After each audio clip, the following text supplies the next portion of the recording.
मैया की जय, बद्री विशाल भगवान की जय, काशी विश्वनाथ की जय, सद्गुरुदेव भगवान की जय, हनुमान जी महाराज की जय, नागराज महाराज की जय, बिल्वेश्वर महादेव की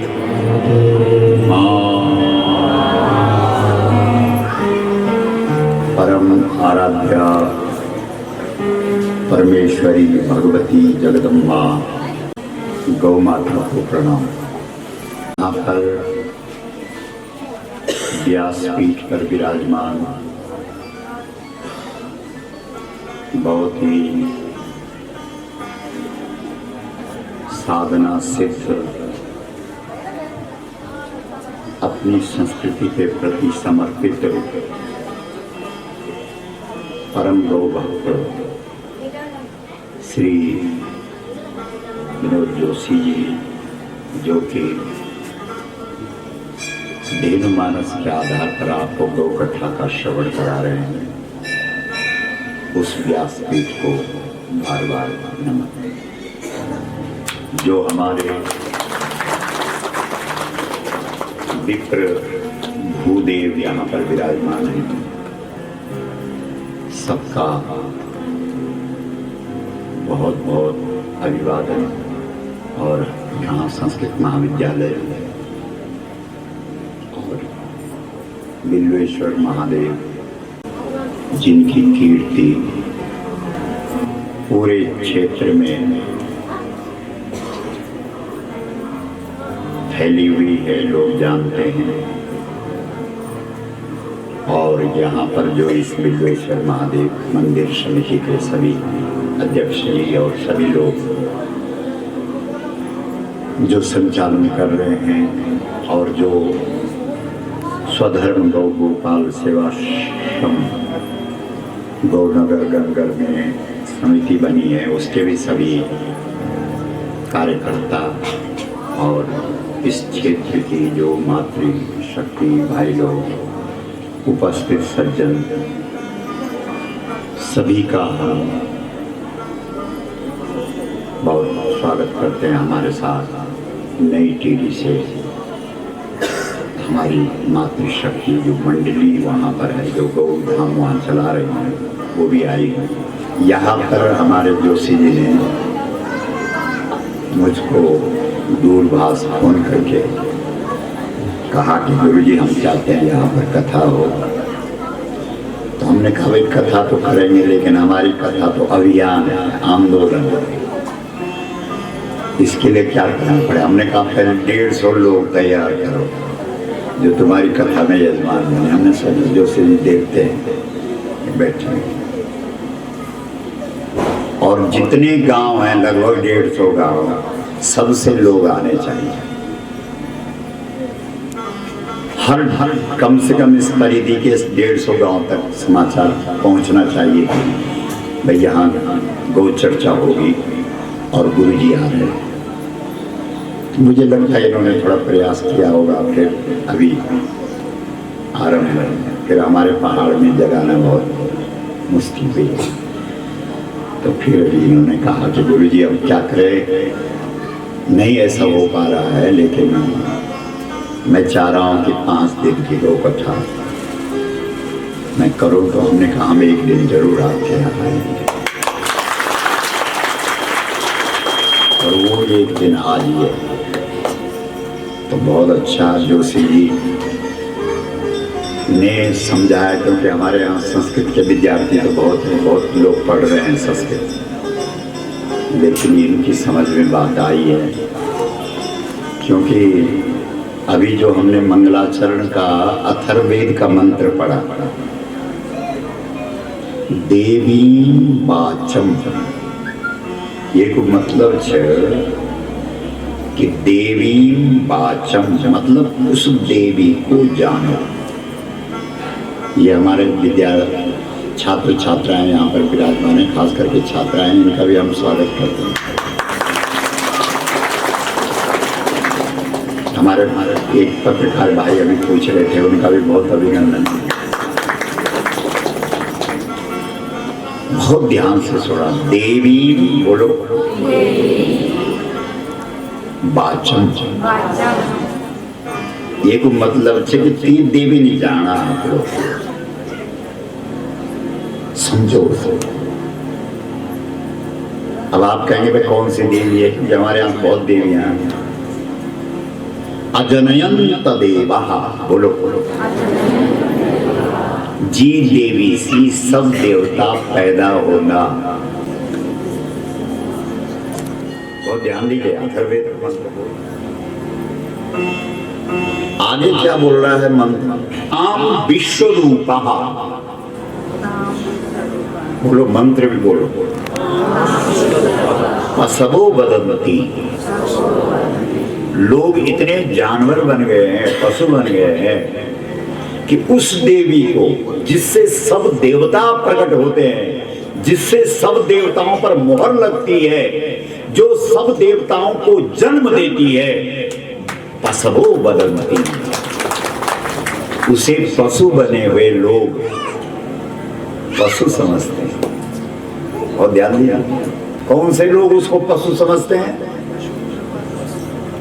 उस गाय को जो सब देवताओं को जन्म देती है, जो पशु बन गए। मतलब जो गाय को पशु माने वो दुनिया का सबसे बड़ा, जोर से बोलो। अब बोलो तुम्हारा देश में मन की पशु बनी गई कि नहीं बनी? सब पशु बनी। पहले तो सरकार बनी, तब जनता बनी। सब ये वेद कह रहा, हम पे नाराज मत होना। पशवो बदंती, पशव जो शब्द है वो बहुवचन है और इसका दो अर्थ होगा। जो पशु है, बोलते क्या व्यवहार पशु का करते हैं। आप बोलेंगे महाराज हम तो गौ माता बोल दा, बोले क्या तो व्यवहार क्या कर दा?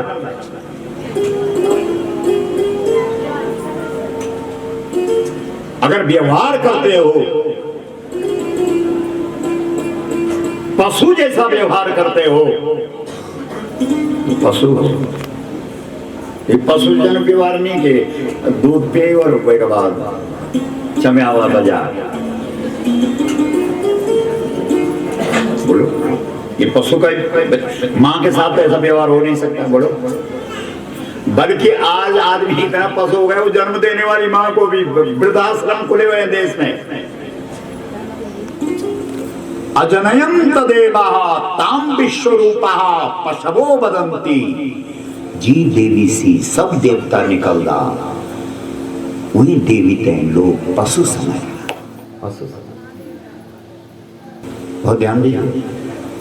सा देखो स्त्रीलिंग है, सा मानी वहां देवी, ना हमको।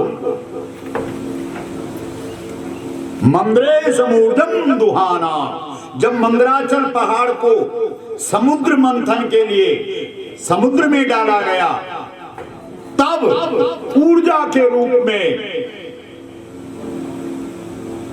पंचगावः समुत्पन्ना, 5 गौएं समुद्र मंथन से निकली, जिनका नाम था नंदा। बोलो, भद्रा, बहुला, सुशीला, सुरभि।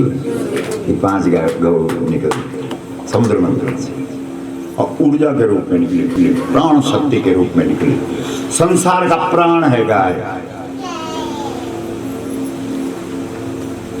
जन्म रखी बिजली बन गई और फिर वो कट हुआ बिजली ने वापस जाने, और वो खन फिर बांध यानी सूर्य भगवान प्राण शक्ति डाल दो संसार में, लेकिन ते प्राण शक्ति ने जो कैच कर दी, पकड़ दी, ग्रहण कर दी, वो कुछ गाय, और फिर गाय के शरीर से वो प्राण शक्ति हर प्राणी तक पहुंचती है। बोलो गौ माता की समझ में आ? बहुत ध्यान से सुना, ये चीज बहुत जरूरी है। बहुत उम्र 18 पुराण भी सुने, रामायण भी सुने वाली, भागवत भी सुने वालों, सब कुछ सुने।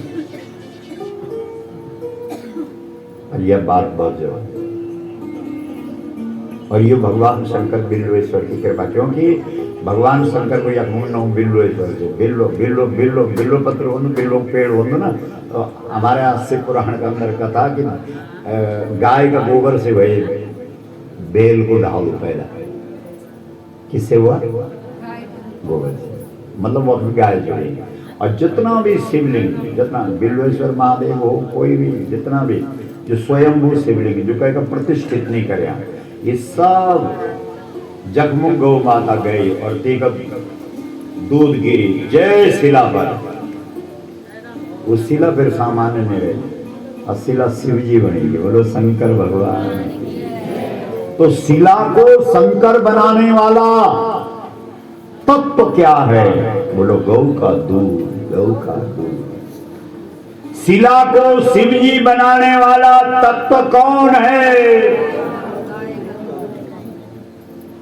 तुम जोर से नहीं सकते बोलो। नाराबाजी इसलिए करानी पड़ती तब याद रह जानी चाहिए, ठीक है? तो जितना जिस शिला के ऊपर जय ढूंगा पर गौड़ी को दूध पड़ी, वो ढूंगू फिर ढूंगू नहीं बन, वो ढूंगू के बन जाओ शंकर। कमाल है, बोलो सोचो।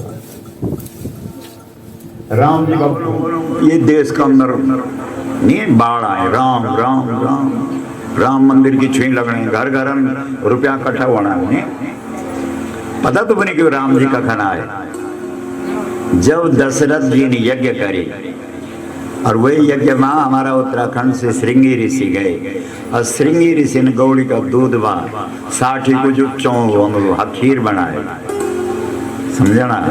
3 गौड़ी का दूध मार, कई गौड़ी का दूध मार, जी गौड़ी को बाछरू तृप्त हो गया, दूध पी गए और उछाल लगे, तब जो बच्चों दूध को निकाले तई दूध मार खीर बनाए 60 का चौंक और खीर खिलाए और बांझ पना था जो तीनों रानी दूर हुए और तब आए राम। बोलो रामचंद्र भगवान। बोलो ये इतनी छोटी सी राम कथा।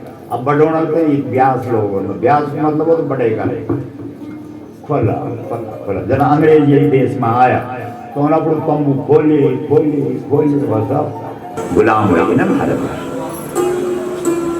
मूल कथा इतनी, दशरथ जी ने पुत्र की खातिर कि भाई मैंने पुत्र छेदो यज्ञ करे, और एक अच्छु ब्राह्मण आए, एक ऋषि आए उत्तराखंड से, श्रृंगी नौध हुए। ये वास्ता बोलता हुए थे श्रृंगी, क्योंकि वो सिंह वाली गौड़ी का ध्यान मारन था 24 घंटे।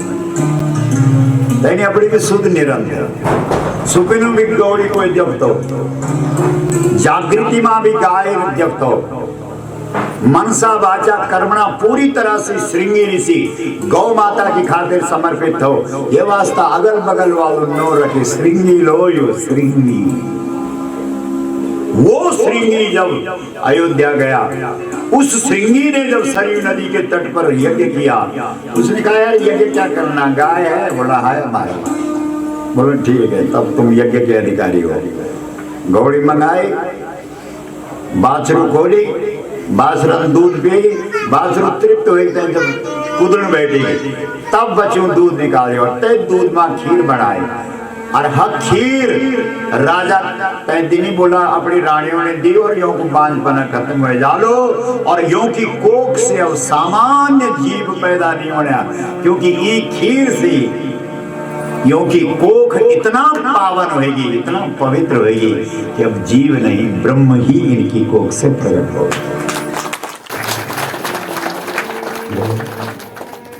भय प्रकट कृपाला दीन दयाला कौशल्याकारी हर्षित महतारी मुनि मनहारी अद्भुत रूप में आई। समझा? वृषभ शब्द है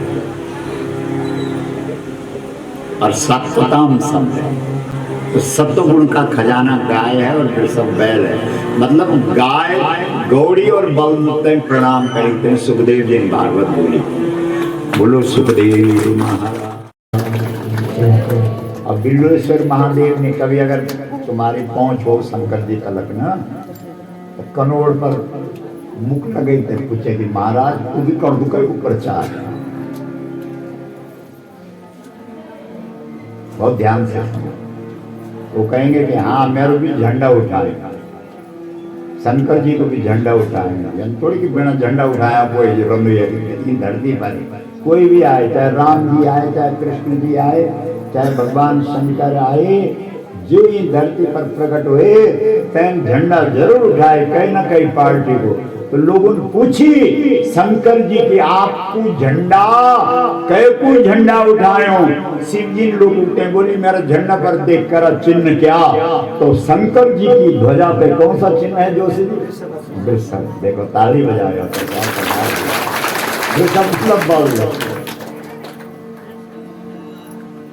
बोलो। लोग पीठ थपथपाते हैं, बहुत अच्छा है, बहुत अच्छा। तो वाल्मीकि ऋषि की पीठ थपथपाने के लिए कौन आए? ब्रह्मा जी आए, कहा बहुत अच्छा है, आपने दुनिया का पहला श्लोक आपके मुख से निकला है, इसलिए आप आदि कवि आप हैं। बोलो वाल्मीकि महाराज की। तो शास्त्रीय दृष्टि से भी दुनिया का सबसे पहला शब्द, और जय दिन तुम पैदा हुआ जब मुख खुली तो सबसे पहले मुख खुल रही, अपना बाकी मंत्र शब्द दुनिया में हमने सीखा या सिखाए लोगों ने, लेकिन एक शब्द अपने आप निकला था, और वो शब्द कौन सा है? बोलो। हम माँ क्यों ना बोले? बोलो। और दुर्दशा इसीलिए तो हुई कि हम माँ को बोल रहे। अब क्या करना? अब ये लड़ाई, अब सुनो, जब तक हम गाय वाले थे तब तक हम दुनिया में नंबर 1 थे, मतलब पहले स्थान पर थे। जब तक हम गाय वाले थे पूरी दुनिया में हमारा चक्रवर्ती सम्राट हुआ करते थे। हमारे अमेरिका चीन ये हमारे सामने कुछ भी नहीं, ये सब दंडवत प्रणाम करते थे दूर से। और जैसे हमने गाय को छोड़ा वैसे हमारी दुर्दशा शुरू हुई। ये कहां से त्याग शुरू हुआ? ये मुगल काल से। बाहर से आए ना मुगल लोग, मुसलमान, जिन्होंने मंदिर वंदिर भी तोड़े, लेकिन उस समय असली साधु पुरुष थे इस देश में। नामदेव जैसा महात्मा, तुलसी जैसा, सूर जैसा, मीरा जैसी, जो भगवान को खड़ा कर देते थे अपनी साधना, अपने प्रेम से। इसलिए मुगलों को बाध्य कर दिया गौ माता के सम्मान के लिए। किसने? उस समय के साधुओं ने। मरी हुई गाय को जिंदा करके दिखा दिया नामदेव ने। बोलो नामदेव महाराज जिस बाबर ने राम मंदिर तोड़ा, उसने अपने बेटे हुमायूं को चिट्ठी लिखी कि अगर हिंदुस्तान में राज करना है तो गाय पे छेड़छाड़ मत करना, क्योंकि हिंदुस्तानी सब कुछ बर्दाश्त कर सकता है लेकिन गाय से छेड़छाड़ नहीं। बोलो, ये मुगल काल का। उसके बाद अंग्रेज आए। अंग्रेजों ने अपना आदमी भेजा इस देश में और उसको बोला कि पता करो कि पूरी दुनिया में नंबर 1 पहले स्थान पर भारत क्यों है, क्या है उनके पास। और मैकाले नाम का उनका आदमी यहाँ आया, 6 साल घूमा, 1000 पेज की उसने एक रिपोर्ट तैयार की और उस रिपोर्ट में उसने देखा इस देश में 7,32,000 गांव थे और हर गांव में गुरुकुल थे। हर गांव में ये संस्कृत महाविद्यालय, यहाँ जो बच्चा पढ़ेगा वो जानेगा कि तुम्हारे वेद क्या कहते हैं, पुराण क्या कहते हैं, उपनिषद क्या कहते हैं, रामायण। तुम्हारा बच्चा, कोई किसी का बच्चा पढ़ता है यहाँ संस्कृत महाविद्यालय में? खड़े उठो जाओ। धन्यवाद। इस माता मित्र कोई नहीं तो उठता रहे। बहुत अच्छा,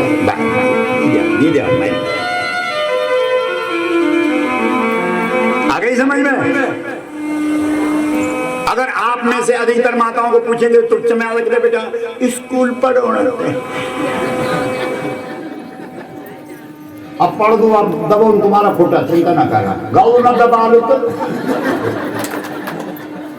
अरे जो अंग्रेजी स्कूल में पढ़ेगा वो गला दबाएगा, पैर दबाना उसको आता ही नहीं। 18 साल के बाद विदेश में पाश्चात्य संस्कृति में माँ बाप से संबंध तोड़ दिया जाता है। 18 साल के बाद वो माँ बाप के साथ रहता ही नहीं है। ये तो हमने विदेशों में जाकर देखा। बोलो बोलो बोलो। और तुम्हारी संस्कृति, तुम्हारी संस्कृति बोलती है प्रातः काल उठकर रघुनाथा माता पिता गुरु नावई माथा। जिस बच्चे ने राम का चरित्र रामायण में पढ़ लिया है वही प्रातः काल उठ करके माता पिता को प्रणाम करता है। बोलो आज थोड़ा एक आध प्रतिशत जो शिशु मंदिर विद्या मंदिर एक आध प्रतिशत हुए, 100% नहीं। बोलो गौ माता की हर हर हाथ खड़ा करा बोला सब बारी बढ़िया राम और कृष्ण को नौ लेना रहा बिल्वेश्वर महादेव को जय जयकार करता रहा। बच्चा अंग्रेज बने दे बिल्वेश्वर महादेव की शिव जी तुम रखो ना रखो तुम्हारी मर्जी है, लेकिन एक देवता जरूर होना चाहिए। और वो देवता पैदा नहीं होता है, वो देवता प्रकट भी नहीं होता है, वो देवता बनाया जाता है। और वो देवता मल से बनता है, और वो मल केवल गाय का मल पवित्र होता है, बाकी किसी का मल दुनिया में पवित्र नहीं होता है। इसका मतलब है तुम्हारे पूजा घर में गोबर को गणेश के रूप में प्रतिष्ठा मिलनी चाहिए। एक गोबर गणेश रखो अपना पूजा कर गोबर मां गणेश के अपनों पास, और जैन गणेश की पूजा कर ली वो सब। शंकर और सती का वियोग मां गणेश की पूजा नहीं हुई, क्योंकि दक्ष तो कन्यादान करदार जो पिताजी थे वो दक्ष तो दक्ष मने चतुर चालाक लोग। ये गाय के नहीं मान रहा था, गोबर को क्या मान ये वास्ता बेटी ने मैं मां हवन कुंड मां छलांग लगाई। बोलो ये लिखा हुआ शिव पुराण में। पार्वती और शंकर के विवाह में गणेश की पूजा हुई, सती और शंकर के विवाह में गणेश की पूजा नहीं हुई। इसलिए तुम्हारे घर में एक देवता होना चाहिए, और वो देवता कौन सा होना चाहिए? गणेश। और गणेश न सोने का, न चांदी का, न पत्थर का, न लकड़ी का। गणेश किस चीज का होना चाहिए? बोलो गोबर ही गणेश। पैसा कभी पचड़िया नहीं। जे पैसा घर में आना से पहली गौ माता को हिस्सों न निकली, वो संपत्ति, वो धन, वो जमीन, वो जायदाद, वो वैभव, वो ऐश्वर्य कभी पचेगा नहीं आदमी। आज इसीलिए तो परेशान है, जिसका पहला हिस्सा गौ माता के लिए न लेगा। इसलिए पहला हिस्सा किसका? बोलो गाय का। पहला हिस्सा किसका? अनन्य निष्ठा। ये 5 सूत्र है हमारे। अनन्य निष्ठा, अनन्य निष्ठा यानी पार्वती की निष्ठा है।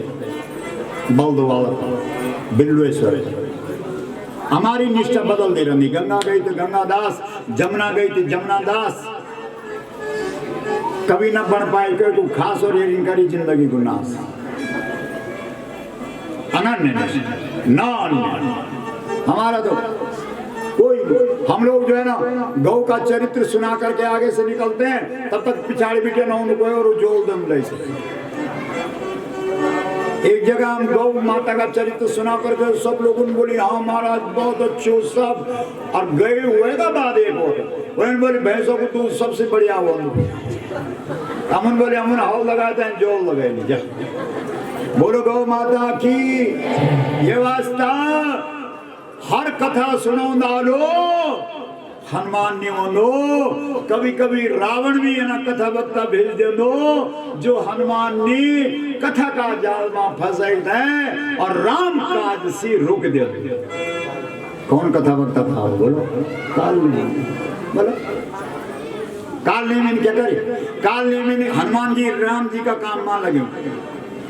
संजीवनी लेन जानो। संजीवनी पता है क्या है? गाय जो हमारी बद्री गाय उत्तराखंड की, इनका मौल होने औषधि पैदा, दवाई पैदा।